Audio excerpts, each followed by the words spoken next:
The golf athlete's philosophy is golf-centred, coach-driven and science-supported. So it's very much a team approach to the development for the player.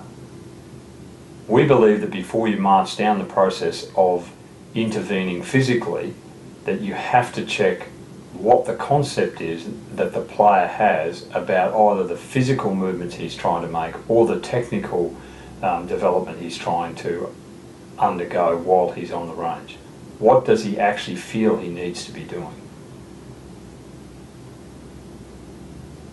It's also important to appreciate that you can be a good athlete and a very poor golfer.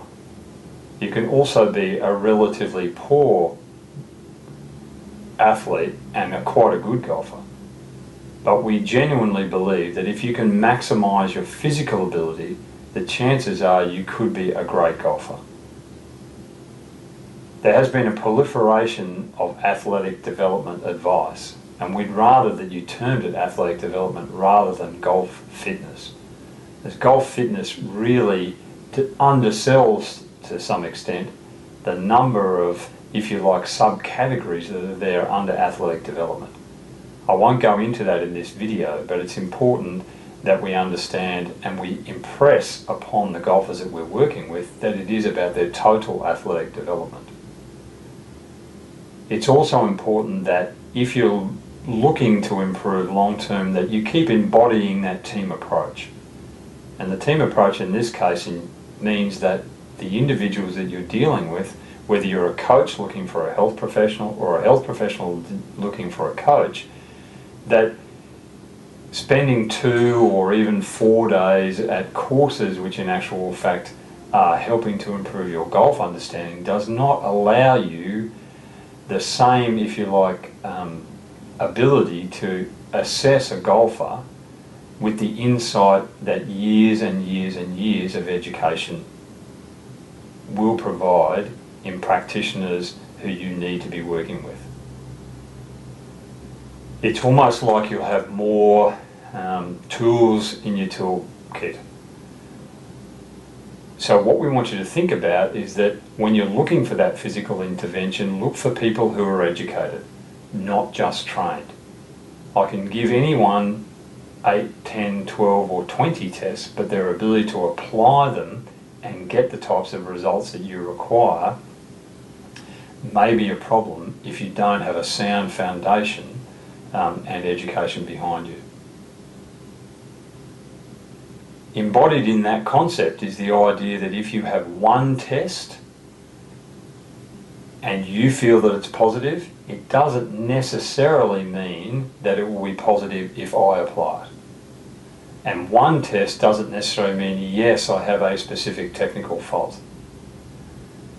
The overarching concept is the most important thing, and then underneath that there may be a number of distinct interplays which will be teased out by good physical competence assessments and musculoskeletal screening. So when you're looking for your staff, understand the application of the test by the individual is very important.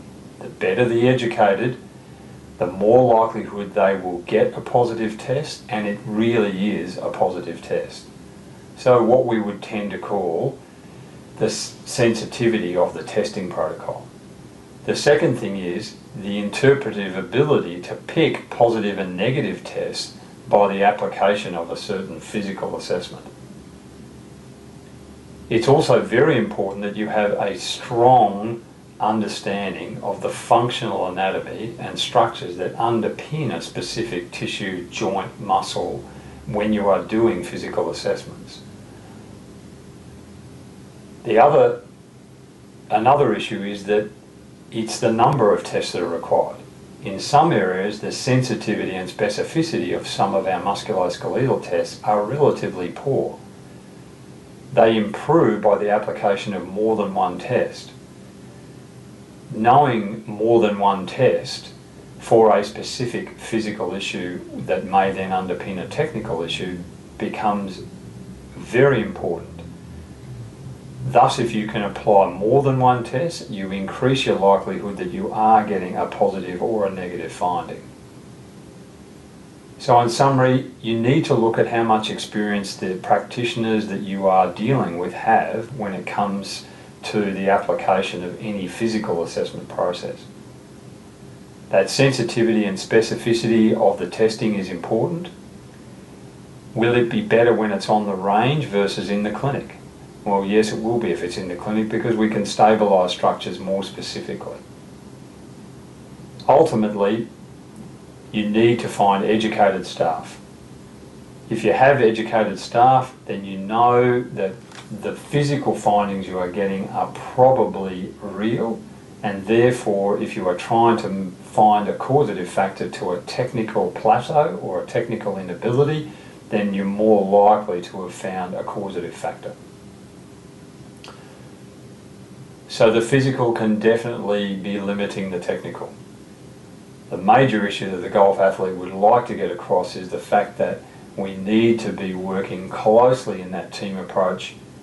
Each member of the consultants to the player need to be well educated, and that the testing protocols that are used with that understanding of very sound education about the physical issues and structures that may be under a specific area that you're assessing.